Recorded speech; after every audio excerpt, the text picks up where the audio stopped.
The vast blackness of space rippled and tore open as the Valkyrie warships emerged from hyperspace. First came the scout vessels, sleek and predatory, followed by the enormous dreadnoughts that served as the backbone of the Imperial fleet. Their obsidian hulls absorbed starlight rather than reflecting it, making them appear as moving voids against the cosmos. Weapon ports glowed with ominous purple energy along their flanks. Admiral Park stood motionless on the command deck of Watchtower 1, Earth's hidden orbital defense station. The installation itself was a marvel of engineering, invisible to conventional scans, powered by technology reverse-engineered from a crashed alien vessel 2 decades earlier. Through the view screen, she watched as more enemy ships continued to appear, their numbers growing from dozens to hundreds, then thousands.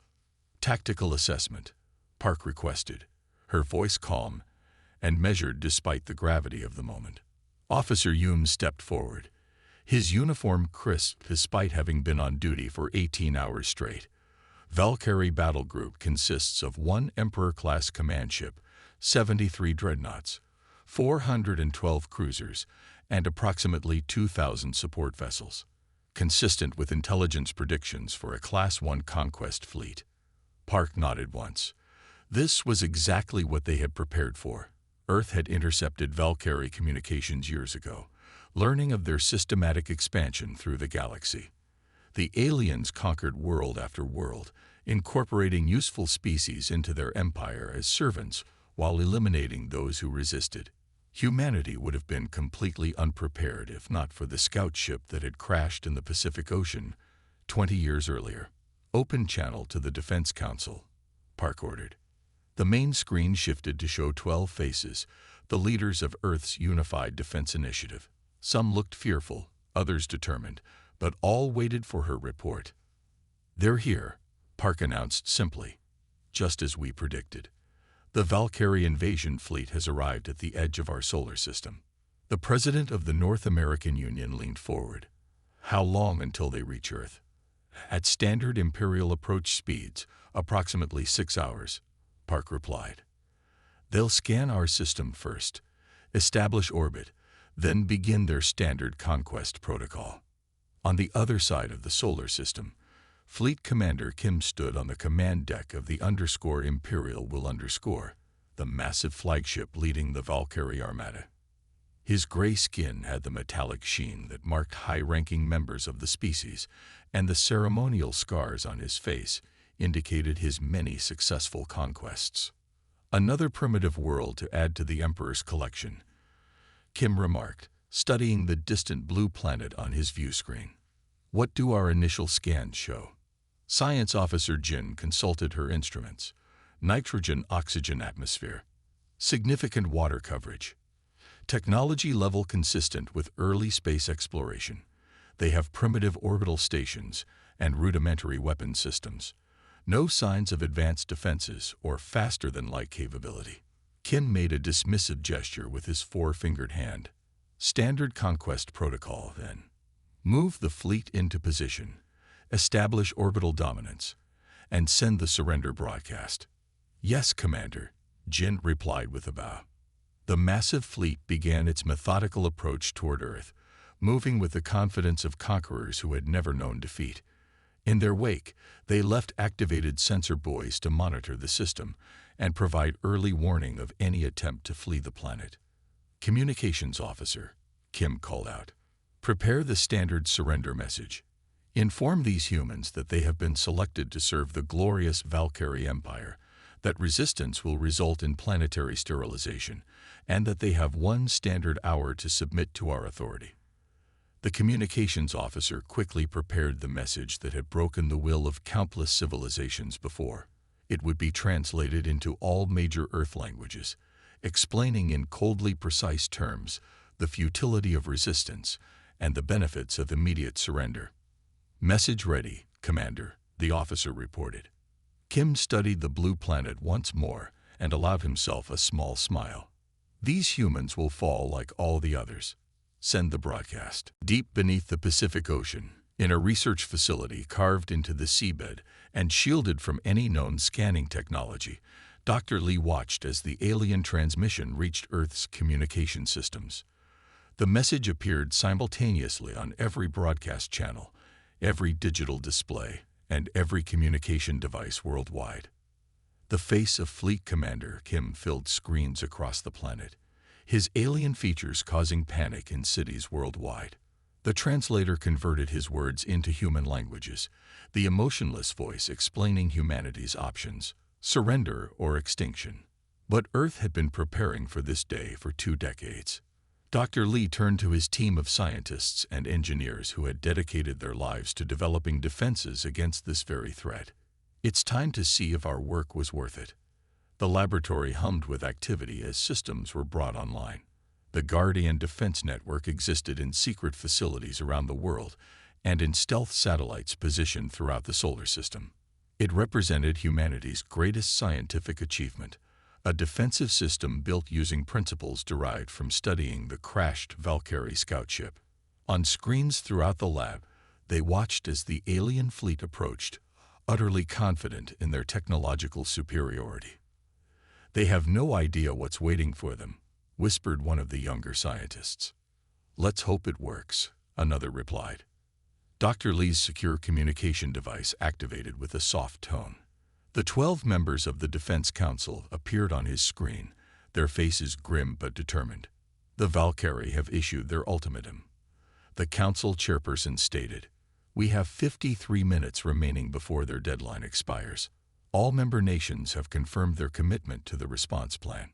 Dr. Lee nodded. "Guardian is at full operational status. All systems are green across the global network." "And the simulations?" asked another council member. "Our final models show a 78% probability of success," Dr. Lee replied. "The technology works in testing. The only question is whether the scale will be sufficient against their actual fleet." The council members exchanged glances. Humanity had united as never before to prepare for this moment. Traditional enemies had become allies, pooling resources and knowledge to develop defenses against the alien threat. "We will not surrender Earth," the chairperson declared. Authorization code: Prometheus. That was it, the final authorization to activate Earth's full defensive capabilities. 20 years of preparation, trillions in resources, and the combined scientific genius of humanity's best minds, all coming down to this moment. The chairperson looked directly at Dr. Lee. "Activate Guardian." Dr. Lee turned to his console and entered his personal authorization code. Throughout the facility, lights dimmed momentarily as power was redirected to the defense systems. Across the globe, similar facilities came alive as the long-dormant network prepared to reveal itself. In orbit, Admiral Park received the confirmation signal. "Guardian is active," she announced to her crew. "All stations, prepare for engagement. Let's show these aliens that Earth isn't the easy conquest they expected." The Valkyrie fleet continued its approach, completely unaware that they were flying into a trap. For the first time in their long history of conquest, they were about to face an enemy who was prepared for them. An enemy who understood their technology and had developed specific countermeasures. The hour of humanity's greatest test had arrived. The Valkyrie fleet sliced through the void between Neptune and Earth in perfect battle formation. The warships moved with precision that spoke of countless successful invasions across the galaxy. Their hulls glistened like wet obsidian, nearly invisible against the blackness of space, except when they passed between Earth and a distant star. Commander Kim stood on the bridge of the flagship _Imperial _, his tall frame casting a long shadow across the command deck. He scrolled through holographic data displays showing detailed scans of Earth's defenses. The corners of his thin mouth lifted in what passed for a smile among the Valkyrie. "Look at these readings," he said, gesturing for his second-in-command to join him. "Their orbital defenses consist of a few primitive space stations and outdated weapons platforms. Their ground-based missile systems would barely scratch our hull plating." Officer Min approached and studied the data. "The humans do appear remarkably unprepared, Commander. Could it be a trap?" Kim let out a sharp sound that served as Valkyrie laughter. "A trap? from these primitives. They've barely ventured beyond their own moon. Our scans show technology comparable to other Class 3 civilizations we've conquered. They have internal combustion engines, limited space travel, and crude nuclear weapons, nothing that can challenge Imperial might. On the tactical display, Earth grew larger as they approached. The blue planet rotated slowly, blissfully unaware of the doom that had befallen hundreds of worlds before it. I've studied their communications, Kim continued. They're divided into nation-states that barely cooperate with each other. Many are engaged in petty conflicts over resources and territory. They'll be unable to present a unified defense. The bridge crew nodded in agreement. This conquest would be quick and straightforward. Another jewel in Commander Kim's impressive record. Prepare landing coordinates for the first wave, Kim ordered. Target their major population centers and governmental facilities first. I want their leadership structure decapitated within the first hour of ground operations. As the fleet crossed the orbit of Mars, Kim received a priority communication from the science vessel at the rear of the formation. Commander, the science officer reported, we've detected unusual energy signatures from Earth's moon. Very faint, possibly natural phenomena, but worthy of mention. Kim frowned slightly. Magnitude. Minimal, sir. Most likely lunar crust electromagnetic variations. Nothing that matches known weapon signatures. After a moment's consideration, Kim dismissed the concern. Continue the approach. Maintain full scan of the Earth system, but focus our attention on their primary defense installations. I want targeting solutions for all major military bases before we enter orbit. Yes, Commander, the officer replied with a bow of respect. Kim turned his attention back to the view screen. In a few hours, Earth would join the long list of conquered worlds under his command. The Emperor would be pleased. 3 kilometers beneath the Pacific Ocean floor, Admiral Park moved through the central command chamber of Earth's hidden defensive headquarters. Technicians and officers worked with quiet efficiency at their stations, monitoring the approach of the alien fleet. Park stepped onto the central platform, where a 3-dimensional holographic display showed the solar system and the advancing Valkyrie ships. Time to Earth orbit, she asked. 3 hours and 17 minutes at current speed. Admiral, replied Officer Choi from the tactical station.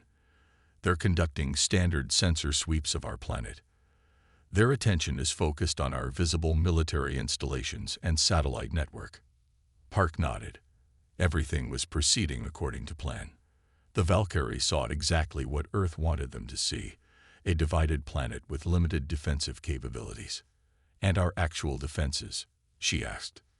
Guardian stealth protocols are functioning perfectly, Choi confirmed. The quantum network remains invisible to their scans. All systems are powered down to minimal levels to avoid detection. We can bring everything online within 90 seconds of your command. Park allowed herself a small smile. 20 years of preparation were about to be tested in the most important moment in human history. Her mind drifted back to that pivotal day, 2 decades earlier. She had been a young naval officer when the Valkyrie scout ship crashed in the Pacific Ocean during a storm. The world's governments had managed to keep the discovery secret from the general public, retrieving the vessel and its dead crew before information leaked. The technology aboard that small craft had changed humanity's understanding of physics overnight. More importantly, they found the ship's database intact, containing horrifying information about the Valkyrie Empire and its systematic conquest of the galaxy. Earth had learned it was only a matter of time before the invasion came. In an unprecedented move, the nations of Earth had set aside their differences. Working in absolute secrecy, they'd pooled resources and their brightest minds to prepare defenses based on the recovered alien technology.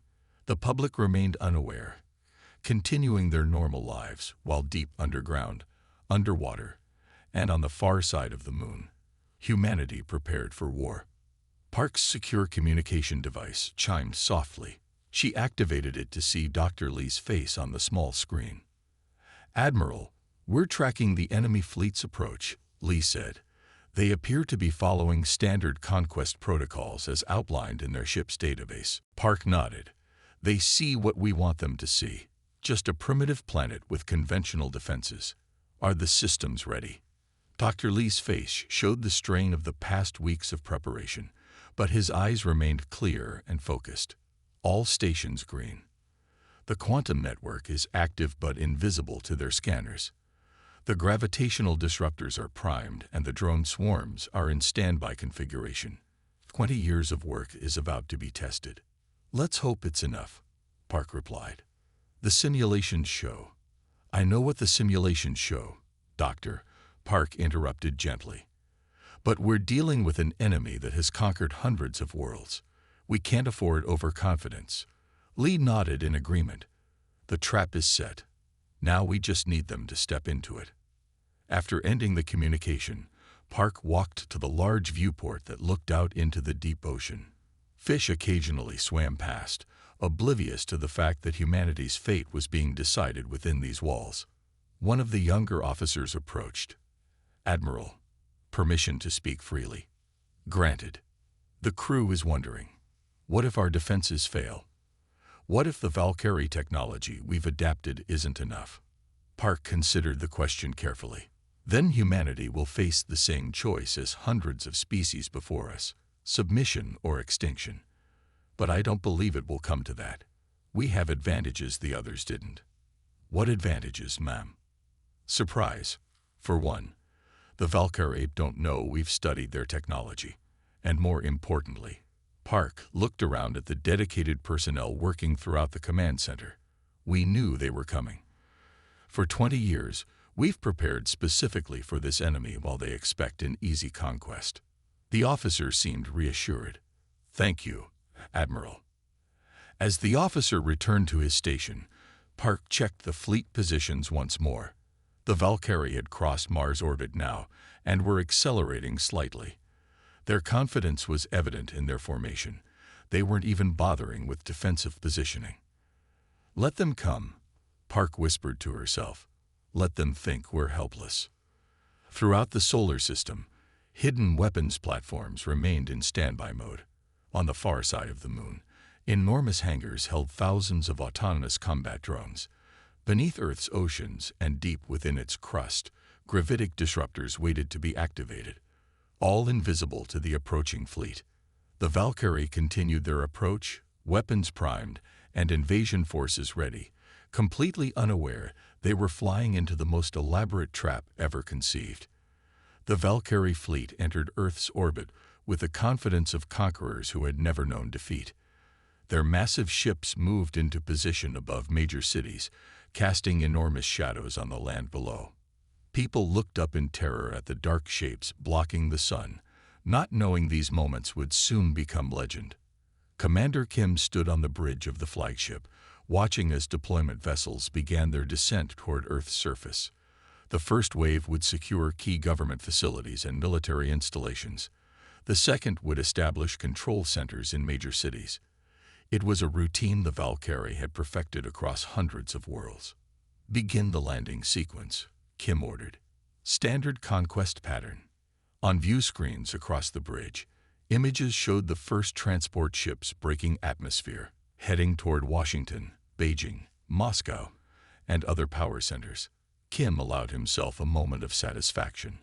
Another successful conquest to add to his record.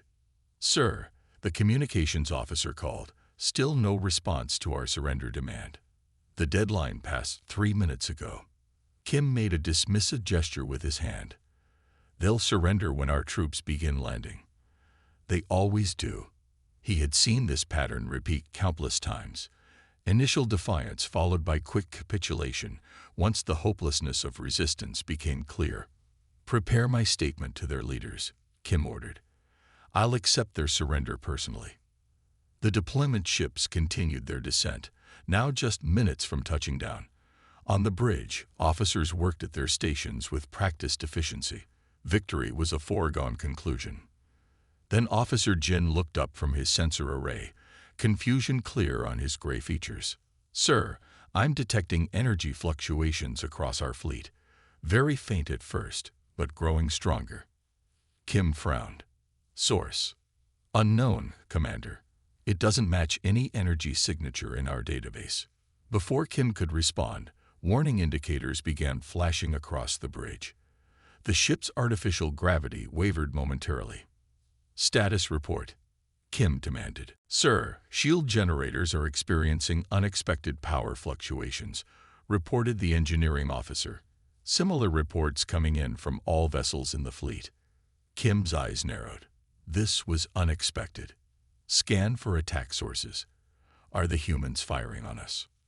No weapons fire detected, sir. But, Jin paused, checking his readings again. I'm detecting objects in orbit around Earth. They weren't there in our previous scans.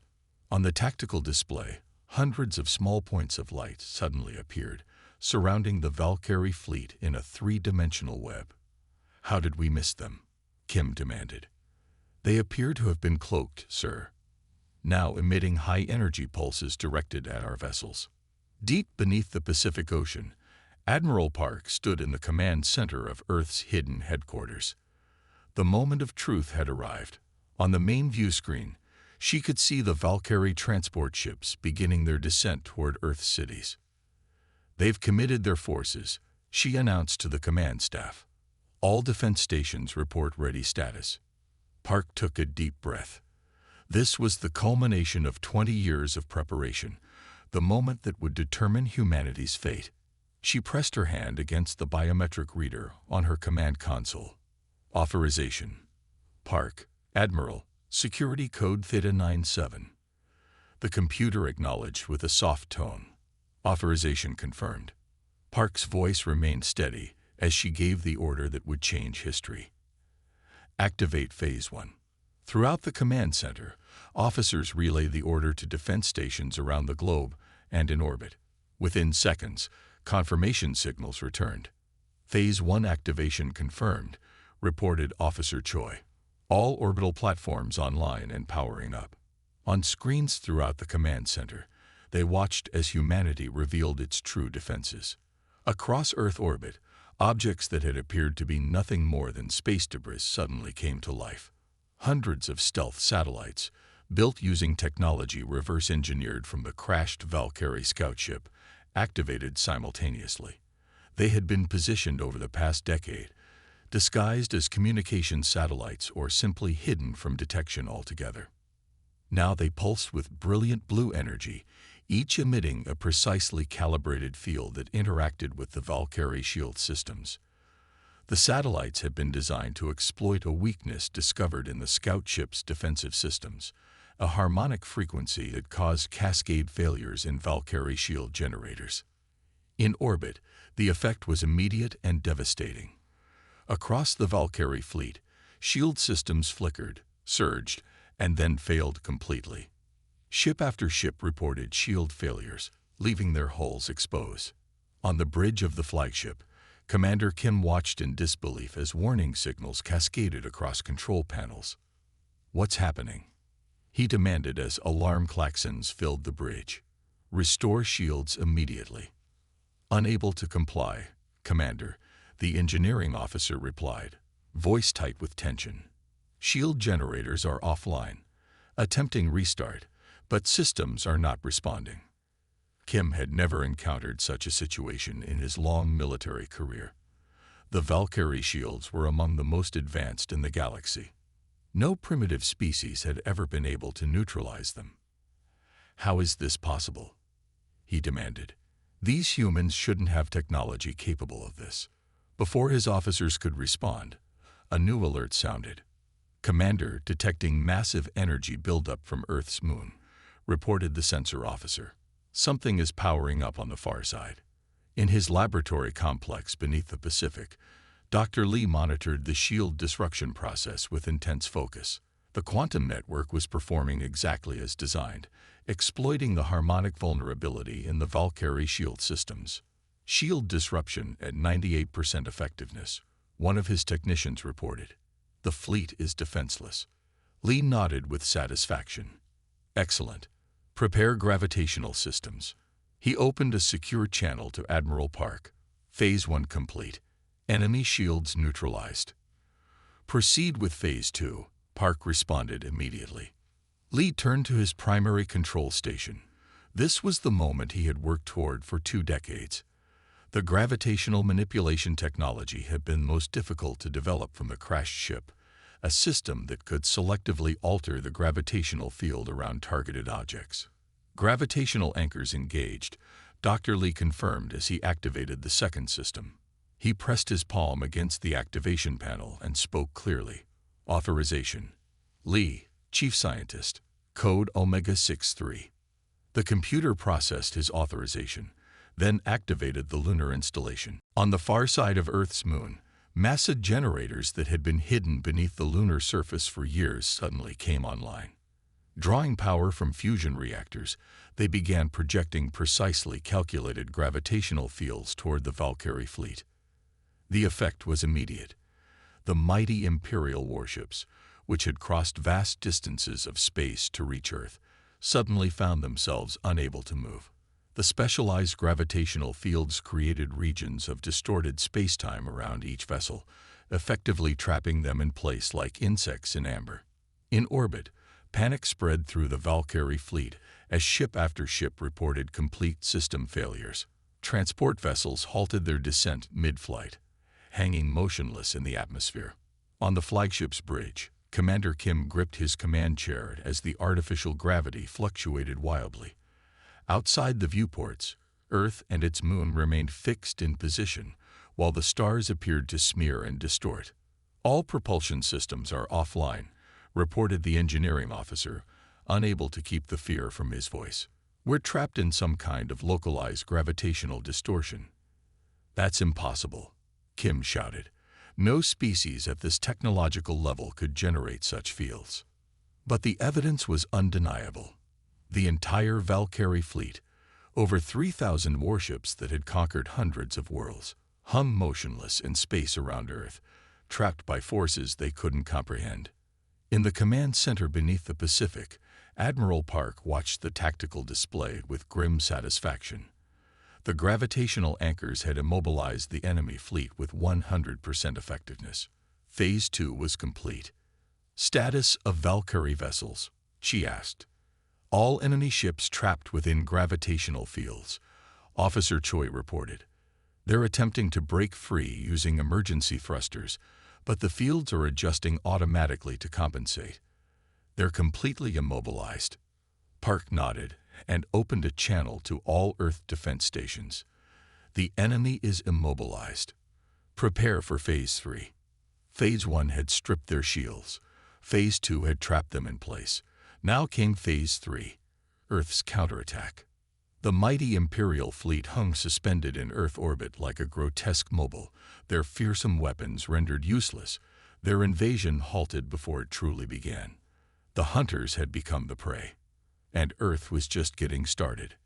Admiral Park stood in the command center, her face illuminated by the tactical displays showing the immobilized Valkyrie fleet. The enemy ships hung helpless in Earth orbit, trapped by gravitational fields they couldn't escape. For a brief moment, the command center was completely silent as humanity's defenders realized their plan had worked perfectly. The invaders who had conquered hundreds of worlds were now sitting targets. They're immobilized, Admiral, Officer Choi confirmed. Gravitational anchors are holding at full strength. Park nodded, her expression solemn. This was the moment Earth had prepared for through 20 years of secret development. The moment when humanity would reveal its full defensive capabilities. Signal all defense stations, Park ordered, her voice clear and steady. Commence Phase 3. She paused for a heartbeat, then gave the order that would change galactic history forever. Full counterattack. All weapons free. Throughout the command center, officers relayed the orders to defense installations worldwide. Confirmation signals flashed across screens as humanity's hidden arsenal came fully online. Far above, the true extent of Earth's defenses finally revealed themselves. On the far side of the moon, massive hangar doors slid open on concealed bases. What emerged wasn't the primitive missiles or fighter craft the Valkyrie might have expected. Instead, clouds of microscopic drones poured forth by the billions, each no larger than a grain of sand.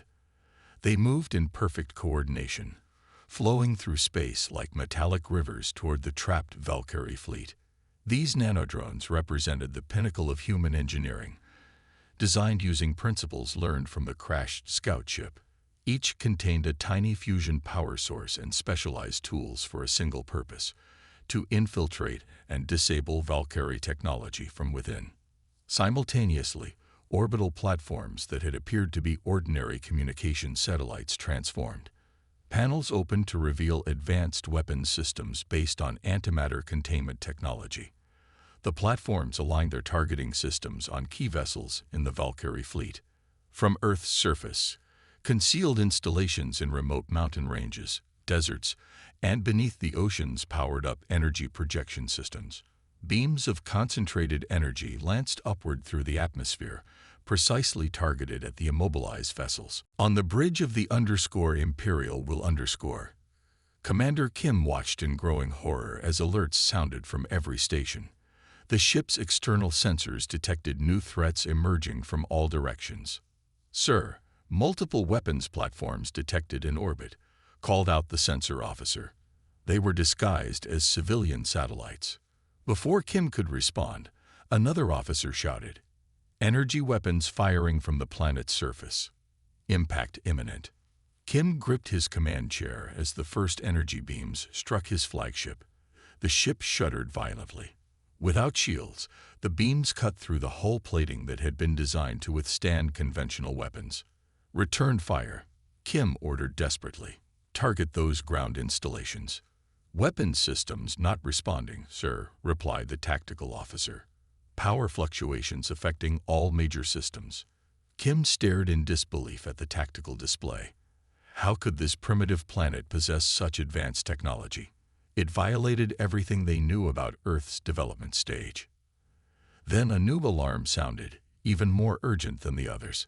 "Hull breach detected in multiple sections," reported the damage control officer. "Something is inside the ship, sir." "Inside?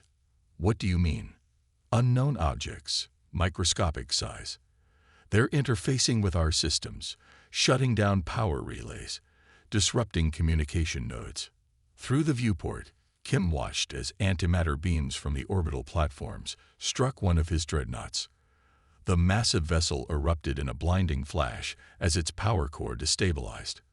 When the light faded, only scattered debris remained where the mighty warship had been.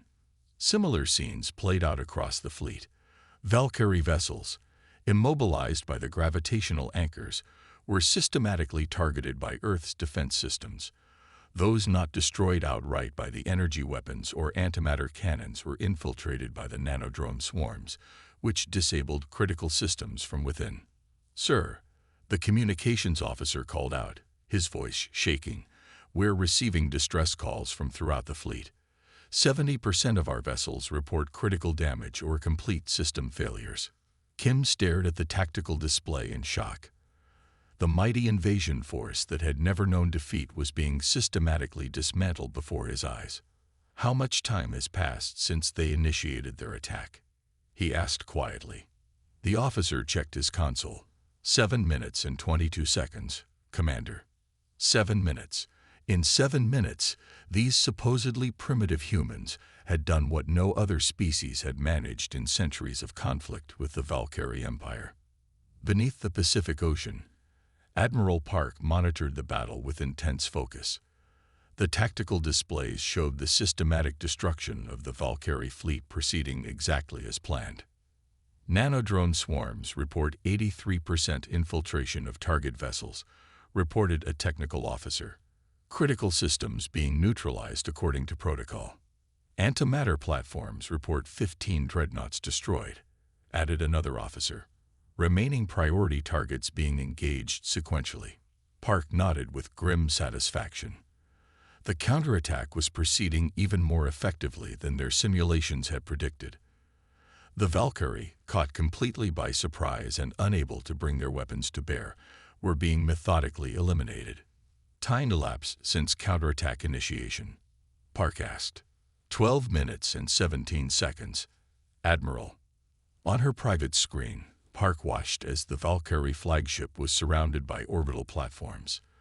The massive vessel that had led conquests across the galaxy was now defenseless, its weapons disabled by infiltrating nanodrones, its hull breached in multiple sections. On that flagship, Commander Kim made a final desperate attempt to save his fleet. Emergency transmission to all vessels. Break free by any means necessary. Overload your drive cores if needed. But the order came too late.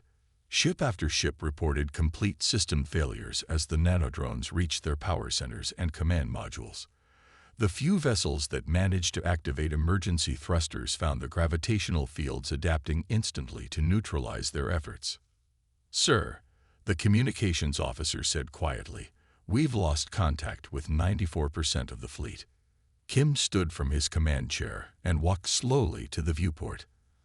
Outside, he could see the Earth, beautiful, blue, and utterly deadly.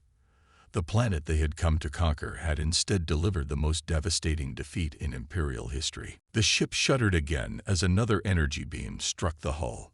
Warning lights flashed across every console as critical systems failed one by one. "Impossible," Kim whispered as the pride of the Valkyrie Empire disintegrated around him. They were supposed to be primitive. In the command center beneath the Pacific, Admiral Park watched the final moments of the battle. The last resistant Valkyrie vessels were being neutralized with surgical precision. "Admiral," Officer Choi reported, "enemy resistance has ceased. All vessels have been neutralized or destroyed." "Elapsed time?" Park asked quietly. 16 minutes and 43 seconds from initiation of counterattack to complete neutralization." The command center fell silent as the significance of that number sank in. In less than 17 minutes, Earth had defeated the most powerful invasion force in the galaxy. "Casualties?" Park asked. "None reported, Admiral. Our defense systems functioned at 98.7% efficiency. No Valkyrie weapons fire reached Earth's surface." Park nodded slowly, then addressed the entire command staff. "The immediate threat has been neutralized, but our work is just beginning. The Valkyrie Empire will soon learn of their fleet's destruction. We must prepare for what comes next." In Earth orbit, the remains of the once mighty invasion fleet drifted silently. Thousands of warships that had conquered 100 worlds were now reduced to debris orbiting the planet they had come to subjugate. Humanity had passed its greatest test. The galaxy would never be the same. In the great throne room at the heart of the Valkyrie Empire, Emperor Han received the transmission in silence. Around him, his advisors watched with growing horror as the final moments of Commander Kim's flagship played on the massive display screen. The face of the once proud fleet commander showed fear, an emotion rarely seen in Valkyrie military leaders, as he delivered his final report. "We were wrong about Earth." Commander Kim's voice echoed through the throne room. "They knew we were coming. They had prepared. Their technology, it surpasses our understanding. My fleet, 3,000 vessels, destroyed in minutes." The transmission ended with static as Kim's flagship broke apart under Earth's relentless attack. Emperor Han sat motionless on his crystalline throne, his four-fingered hands gripping the armrests so tightly that cracks appeared in the material. For 3 centuries, the empire had expanded without serious opposition, conquering hundreds of worlds and dozens of species. Now, a supposedly primitive planet had destroyed the pride of the Imperial fleet. "Impossible," whispered High Admiral Jun, breaking the shocked silence. "Commander Kim's fleet was our most powerful battle group. No developing world could possess such technology." The Emperor finally spoke, his voice dangerously quiet. "Yet they did. A world we classified as primitive destroyed our elite fleet in minutes." He rose from his throne, towering over his advisors. "How did this happen? How did we not know of their capabilities?" Military Advisor Ban stepped forward hesitantly. "Your Imperial Majesty, we believe they reverse-engineered our technology. A scout ship went missing in Earth's system 20 years ago." "One scout ship," the Emperor hissed. From one scout ship, they developed weapons that could destroy 3,000 of our most advanced vessels. It appears so, Your Majesty. The Emperor turned to stare at the final image frozen on the screen. Earth, blue and serene, surrounded by the debris of his once mighty fleet. Prepare a response force, he ordered. I want every available warship. Your Majesty, interrupted Science Advisor Sun, I must caution against immediate action. If the humans could defeat our strongest fleet with such ease, a hasty response may lead to further defeats. We need time to analyze their technology, to develop countermeasures. The Emperor's eyes narrowed, but he did not immediately reject the advice. In 300 years of conquest, the Empire had never faced a setback of this magnitude. How long? He demanded. Months, possibly years, the science advisor admitted. They have weapons we don't understand. Before the Emperor could respond, the communications officer called out, Your Imperial Majesty, we're receiving a transmission from Earth. In the Central Council chamber beneath Geneva, Earth's leaders gathered to determine humanity's next steps. The enormous circular room had been built specifically for this purpose, to house the representatives of a united Earth as they navigated their new place in the galaxy. Admiral Park and Dr. Lee sat side by side at the main table, still wearing the same uniforms they had worn during the battle. Neither had slept in over 48 hours, but the historic importance of this meeting kept fatigue at bay. The defense of Earth was a complete success. Admiral Park concluded her briefing. The Valkyrie invasion force has been neutralized with 0 human casualties. However, we must now decide our response to the broader threat of the Valkyrie Empire. The room erupted in discussion as leaders from nations across the globe debated the path forward. We should strike now, argued the Russian president, pounding his fist on the table. Our technology clearly surpasses theirs. We could take the fight to their empire while they're still reeling from this defeat. Several military leaders nodded in agreement. We have the coordinates of their key worlds from the scout ship's database, added the Chinese premier. Our gravitational weapons could neutralize their defenses before they develop countermeasures. Admiral Park listened silently. The strategy had merit from a purely military perspective. Earth's defenses had proven remarkably effective, and the element of surprise would still be on humanity's side for a limited time. The Indian Prime Minister shook her head. That would make us conquerors, no better than the Valkyrie themselves. Is that what we want humanity's first major act on the galactic stage to be? An unprovoked attack? Dr. Lee had remained quiet throughout the debate, but now he raised his hand to speak. The room fell silent. Respect for the chief scientist behind Earth's defensive systems ran deep. I spent 20 years studying Valkyrie technology and culture, Lee began. They understand power and they respect strength. But there's something else we learned from their databases. They aren't the only empire in this galaxy. There are dozens of species suffering under their rule, and others who have managed to avoid conquest. He stood up, looking around the chamber at Earth's united leadership. We could strike now, Lee acknowledged. Take the fight to the Empire. But I believe we have an opportunity to do something far more significant. We could extend a hand in peace, not from weakness, but from a position of strength. The room grew quiet as leaders considered his words. What exactly are you suggesting, Dr. Lee? Asked the American president. I'm suggesting we send a message, not just to the Valkyrie, but to the entire galaxy. A message that Earth is powerful enough to defend itself, but also wise enough to offer alliance rather than subjugation. We could become a beacon for freedom rather than just another conqueror. Admiral Park nodded slowly, seeing the wisdom in Lee's proposal. The Valkyrie only understand strength, but that doesn't mean we have to become like them. We can show there's another way. For hours, the debate continued, with passionate arguments on both sides. Some leaders saw the opportunity to eliminate the Valkyrie threat permanently through immediate military action. Others supported Lee's vision of a new role for humanity in the galaxy.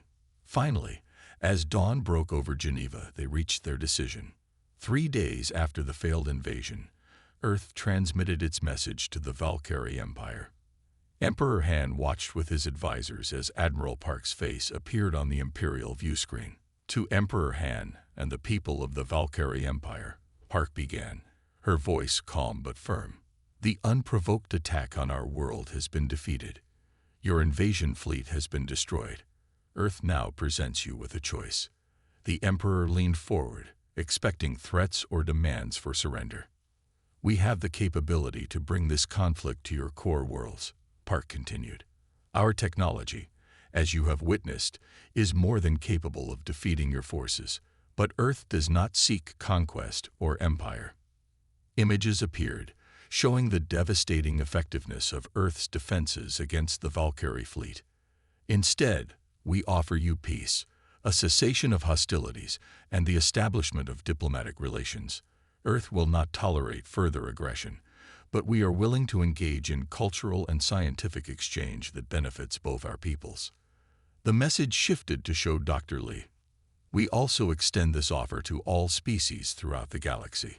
Earth stands ready to form alliances with any civilization that seeks peaceful cooperation. For those suffering under oppression, know this: Earth will defend the right of all species to self-determination. The transmission ended, leaving the Imperial throne room in stunned silence. They're bluffing, High Admiral Jun said finally. No civilization would show such restraint after being attacked. But the Emperor wasn't so certain. Something in the human's confident demeanor suggested this wasn't weakness. It was a new kind of strength he had never encountered before.